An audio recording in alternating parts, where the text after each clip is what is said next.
It started with a child, in a place most people have never heard of, a village in Iraqi Kurdistan, born into war, raised in uncertainty.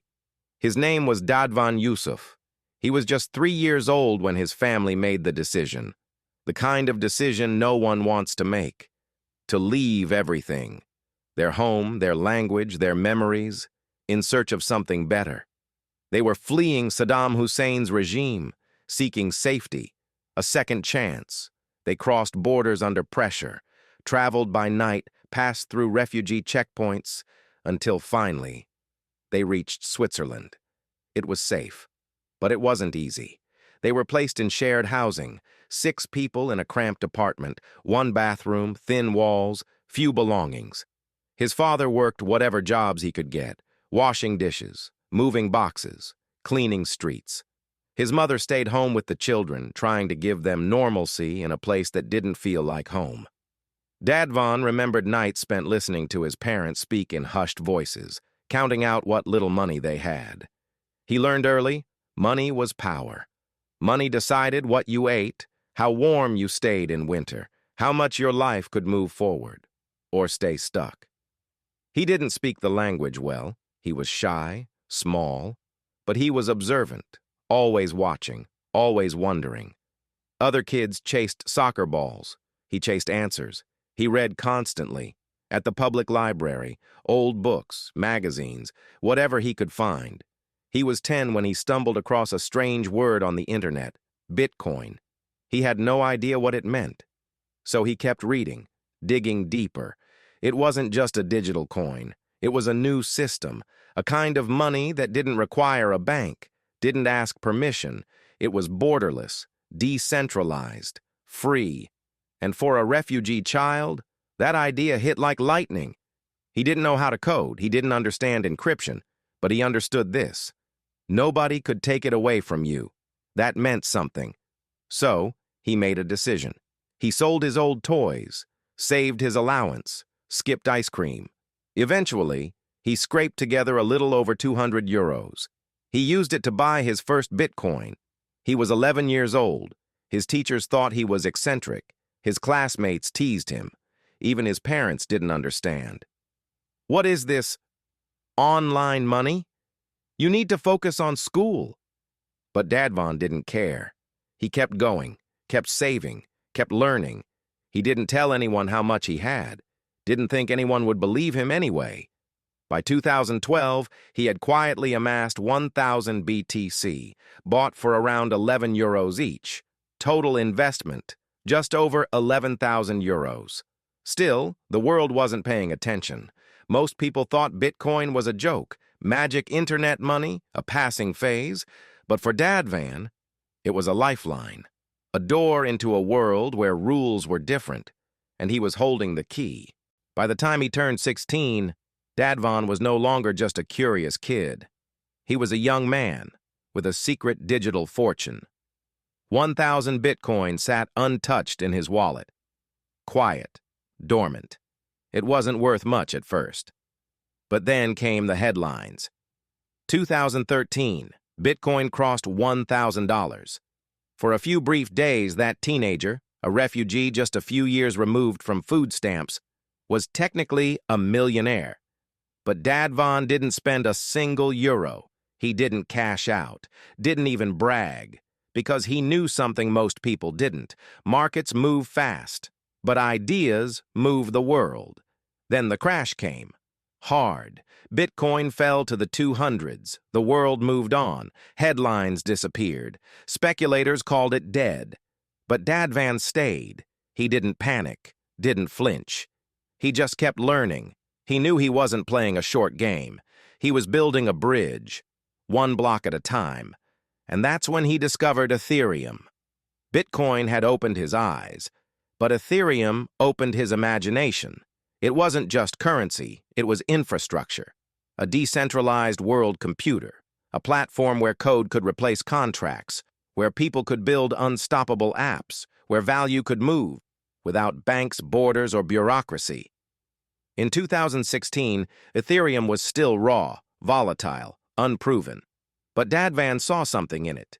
He read everything he could, followed Vitalik Buterin's writings, watched early dev calls, tried to understand the soul of the thing. It wasn't hype. It was potential. And once again, he made a move. He sold a chunk of his Bitcoin and invested 134,000 euros into ETH. It wasn't just a trade. It was a belief in open systems, in collective innovation. He received 16,000 ETH in return. People told him he was nuts. The DAO had just been hacked. Confidence in Ethereum was shaken. But he didn't need confidence. He needed conviction, and he had it.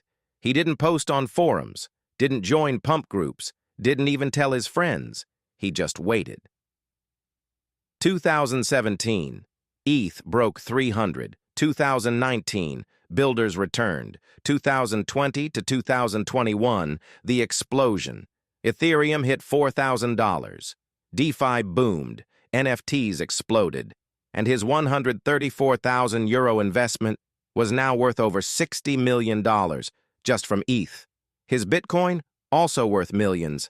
He wasn't just wealthy, he was free, but he didn't change. He still wore thrifted jeans, still ate simple food, still took long walks to clear his head. Because for Dadvan, wealth wasn't a performance, it was a tool, and he was just getting started. If you're into crypto and want to avoid the scams and traps that catch so many people, grab the free Crypto Red Flags checklist. You'll find the link in the video description and pinned comment. And if you're enjoying this story, hit subscribe. There's a lot more coming. You can only stay invisible for so long. By 2021, crypto had gone mainstream, and stories of wealth, once dismissed, were now front-page news. People wanted heroes, villains, and someone to explain how it all happened.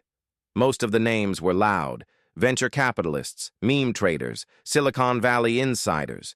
But one name didn't fit that mold: Dadvan Yousuf, a young man from Iraq, refugee, bookworm, no hedge fund, no hype machine, yet reports claimed he was worth hundreds of millions, maybe more. It started with crypto blogs. Then a small Swiss finance outlet ran a profile. Then the national press. Soon, everyone wanted to know, who is this kid? Is this real? Where did he come from? And Dadvan stepped forward, not with ego, not to defend, just to clarify. He confirmed everything: his early Bitcoin purchases, his Ethereum bet, his quiet years holding through fear, doubt, and mockery. TV interviews followed, magazine covers, Forbes. Some hailed him as a genius, a prodigy, proof that crypto was the great equalizer. Others were suspicious. Too much money, too fast, too young. The Swiss tax authorities took notice. They opened an investigation. It wasn't that he'd done anything wrong. They just didn't know how to process someone like him. A 21-year-old with a crypto wallet bigger than most hedge funds. Dadvan didn't panic.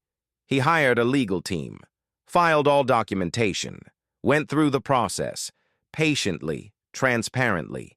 He wanted to be accountable, not just for legality, but for principle. Because this wasn't about proving the system wrong. It was about proving that you could win without cheating. Still, the pressure was enormous. He was invited to conferences, approached by politicians, targeted by scammers. Everyone wanted a piece. But Dadvan stayed calm. He didn't chase the spotlight, but he didn't run from it either. He understood something most people didn't.